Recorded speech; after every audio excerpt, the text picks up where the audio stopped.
হ্যাঁ বলো। কি করো? বাসায়। আমার শেষ, আমি আসি। না না না না, শোনো, এখন আসো না, আমি একটু বের হবো। কোথায় যাচ্ছ? হ্যাঁ, বাসা চেঞ্জ করতেছি তো, নতুন বাসায় উঠবো, ওখানে কাজ আছে। বাসা চেঞ্জ করতেছো? বাবু তোমাকে তো বলা হয় নাই, বাসা চেঞ্জ করতেছি, বুঝছো? ওকে ওকে, বাই বাই।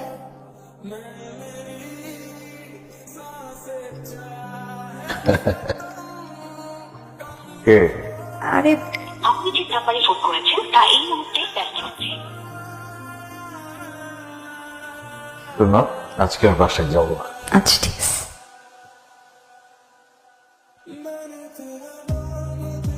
আরে কি হলো, ওঠো, আমি অফিস যাচ্ছি।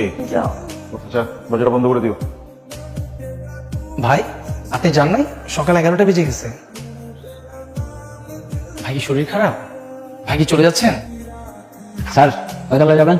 চিন্তা তাহলে হাসিব স্যারের একটা কল। না, আমি হাসিব তার বাসায় যাবো না, আমি যে অরির বাসায় যাবো। স্যার ওইটাই হাসিব স্যারের বাসা, ওই হাসিব স্যারের ফ্ল্যাটের মালিকও হাসিব স্যার। অরি ম্যাডাম তো হাসিব স্যারের বান্ধবী। বান্ধবী মানে? বান্ধবী বোঝেন না, বড় লোকদের ব্যাপার সেবার। এখন অরি ম্যাডামই থাকে, আমাদের হাসিব স্যার আসে, 2-1 রাত থাকে, তার আবার চলে যায়। আপনার উপরে যাইতে হলে হাসিব স্যারের একটা কল দিতে হবে, আমি যেতে পারবো না স্যার। তুমি আমার বাসার নিচে কি করছো? তোমাকে না বলেছিলাম আমার বাসার নিচে না করতে, তোমার সাথে তোমার রিলেশনশিপ। হাসিব কে? হাসিব কে মানে? হাসিব কে? আমি কি জানি হাসিব কে? জানো না হাসিব কে? এই না, হাসিব কে? বাসা কার? আমার বাসা? মালিক কে? আর আমি কি জানি মালিক, আমি তো রেন্ট দিই। কোত্থেকেই বাসার ভাড়া আসে, মুন্ডের রিং কে দেয়, কয়েকটা দামি দামি চেইন কে দেয়, আরেকটা মানুষের কাছ থেকে টাকা নিয়ে তার থেকে আমার পেট চলো। বের হয়ে যা এখান থেকে, বের হয়ে যা এখান থেকে।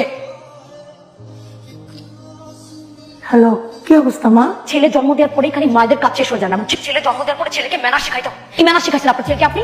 আমি আপনার ছেলেকে পুলিশে দিয়ে দিচ্ছি। মা প্লিজ মা, আমার ছেলের পুলিশে ধরাই দিও না মা। লজ্জা লাগে না আপনি আবার বলতে আসছেন আমি ওকে পুলিশে ধরায় দিব মানে দিব? একটাই ছেলে।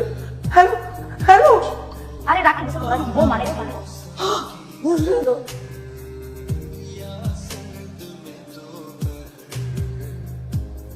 তুই মা, তুই মা রুমে গিয়ে তো ঘুরতে পারতো, শ্বশুরের নাই ফোনটা ফেলে দিছে, কোনো খুশ মা।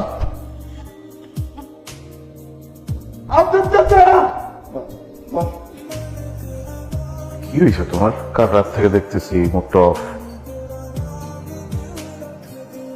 শানান, তোমাকে না বলছি আমার তোমার সাথে আর কোনো ধরনের সম্পর্ক নেই। তুমি এখান থেকে যাও, নাহলে কিন্তু আমি সিন ক্রিয়েট করবো এখন।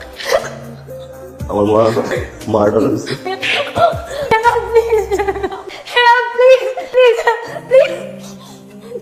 আমি হাত দিয়া আমার মায়ের কবরে দিয়ে এসছি। আজকে আমার মা নাই, তুই আমার মা নাই।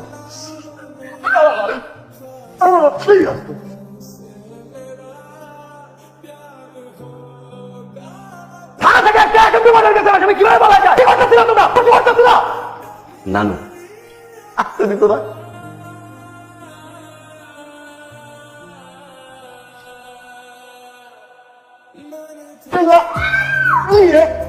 Come in sir. সরি স্যার, দেরি হয়ে গেল। আরে কই মাছের প্রাণ মরে না, মরে না, মরেই না। ইচ্ছা মতো মারলাম, মরে না। শেষ ম্যাচ কল্লাটা ধরলাম, ঘুরাইয়া স্যার এই ওরা নিয়ে না, চাপ দিয়ে ধরলাম, ফুলের টপ দিলাম, মারলাম স্যার, রক্ত লাগছে। মারা গেল স্যার। এই মামলার সমস্ত সাক্ষ্য প্রমাণাদি বিশ্লেষণ বাংলাদেশ দণ্ডবিধি 302 ধারা মোতাবেক আসামিকে ফাঁসিতে ঝুলিয়ে মৃত্যুদণ্ডের আদেশ দিচ্ছে।